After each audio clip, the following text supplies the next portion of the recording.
আসসালামু আলাইকুম। আমাদের বাইসাইকেল চালাতে না জানা নারী প্রশিক্ষণার্থীর আজকে চতুর্থ দিন। আজকে আপুকে পা তুলে দিয়েছি, আলহামদুলিল্লাহ। আপনারা জানেন আমাদের এখানে 90% প্রশিক্ষণার্থী কিন্তু বাইসাইকেল চালাইতে জানেন না।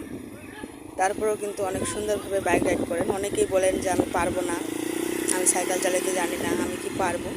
আসলে এই ধরনের প্রশ্ন করাটা আসলেই বোকামি। যেখানে বারবার বলা হয় সবাই পারলে আপনিও পারবেন, সবাই মানুষ আপনিও মানুষ, এখানে না পারার কিছু নেই। কেউ একটু কম আর কেউ একটু বেশি, এই। তো আপনারা যারা প্রশিক্ষণ নিতে যাচ্ছেন অবশ্যই যোগাযোগ করবেন।